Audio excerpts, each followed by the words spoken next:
తిరుమల లడ్డూ వ్యవహారంపై తిరుపతి ఎమ్మెల్యే ఆరణి శ్రీనివాసులు స్పందించారు. శ్రీవారి లడ్డూ తయారీలో కల్తీ జరగడం చాలా బాధాకరమన్నారు. ఇక అక్రమాలకు పాల్పడినవారిపై కఠిన చర్యలు ఉంటాయని హెచ్చరించారు. పూర్తిస్థాయి పరీక్షల అనంతరమే కల్తీపై అధికారులు నిర్ధారణకు వచ్చారని చెప్పారు. ఇక నెయ్యి టెండర్లలో అవినీతి జరిగింది అంటున్న ఎమ్మెల్యే ఆరణి శ్రీనివాసులతో మా ప్రతినిధి Kiran face to face.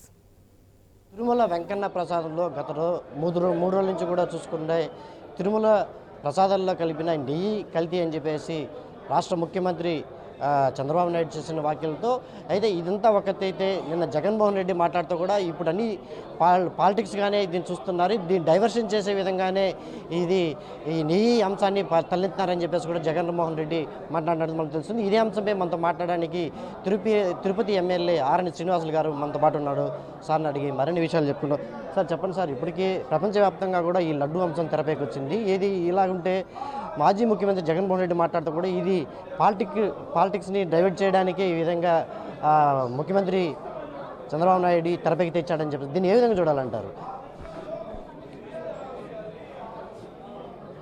Tirumala Tirupati దేవస్థానం ఒక పుణ్యక్షేత్రం, ఒక ఆధ్యాత్మిక నగరం.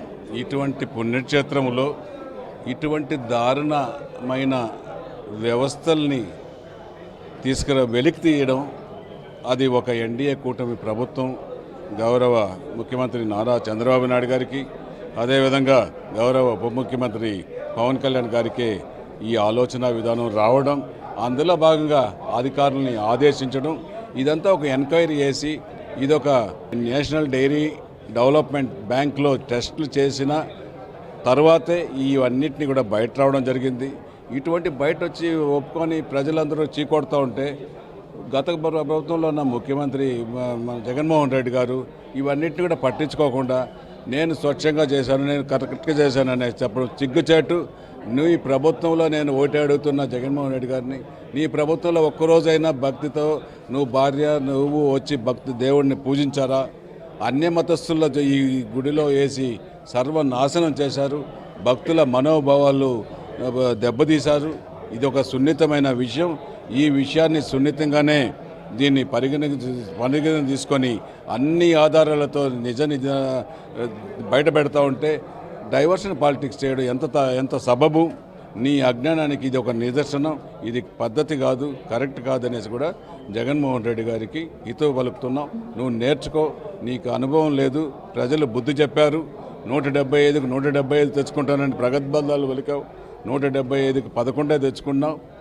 నెక్స్ట్ ఎలక్షన్లో నీకు నిలిచే అర్హత, ఓటేసే అర్హత కూడా ప్రజలు నీకు ఇవ్వరనేసి కూడా ఇటువంటి డైవర్షన్ పాలిటిక్స్ చేయవద్దనేసి కూడా తెలియజేస్తుంది. ఇప్పటికే పండితులంతా కూడా తిరుమలని సంప్రోక్షణ చేయాలి, అదేవిధంగా శుద్ధి చేయాలి.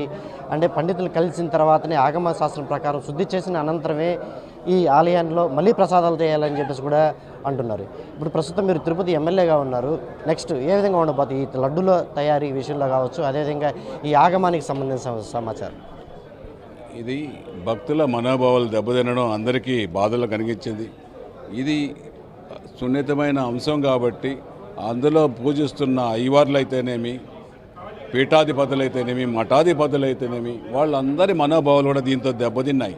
ఇంత దుర్మార్గపు చర్యలు జరిగాయా, కరెక్ట్గా జరిగాయా తెలీదు. భగవంతుడు మనల్ని కూడా క్షమిస్తాడో లేదో అని భయపడుతున్నారు. ఈరోజు మనకు కూడా తెలియకుండా పోయింది. ఈ ఎన్డీఏ కూటమి వచ్చినాక ఇది బయటకు తీయడం ఇది చాలా సంతోషంగా ఉంది. భక్తుల మనోభావాలకి ఇంకా మీదట దెబ్బతినకుండా ఈ సున్నితమైన అంశాన్ని తీసుకురావడం, బయట తీసి ఇంతటితో ఫుల్ స్టాప్ పెట్టడం ఈ ప్రభుత్వానికి చేయగలుగుతుంది అని సమర్థవంతంగా చేస్తారనేసి కూడా నమ్ముతున్నాం. ఇది మొత్తం మీద చూసుకుంటే గత 3 రోజుల నుంచి వస్తున్న ఈ లడ్డూకు సంబంధించి వార్తలు ఏవైతే ఉన్నాయో, ఇదే విధంగా తిరుపతి ఎమ్మెల్యే మాట్లాడుతూ కూడా ఇంక మీట తిరుమలలో ఎటువంటి సంప్రోక్షణ చేయాలి, అదేవిధంగా గతంలో జరిగిన తప్పులకి సంబంధించి ఇప్పటికే పండితులని కావచ్చు, అదేవిధంగా ఆగమ శాస్త్రాలను కూడా కనుక్కొని ఇటువంటి శుద్ధి కార్యక్రమాలు చేసిన అనంతరమే అందరినీ సంప్రదింపులు చేసిన అనంతరం మళ్ళీ ఈ ప్రసాదాల యొక్క తయారీని కూడా మొదలు పెడతామని చెప్పేసి కూడా తిరుపతి ఎమ్మెల్యే ఆరణి శ్రీనివాసులు చెప్పే పరిస్థితి అయితే కనిపిస్తూ ఉంది. కెమెరా పర్సన్ రాజేష్తో కిరణ్, తిరుపతి నుంచి.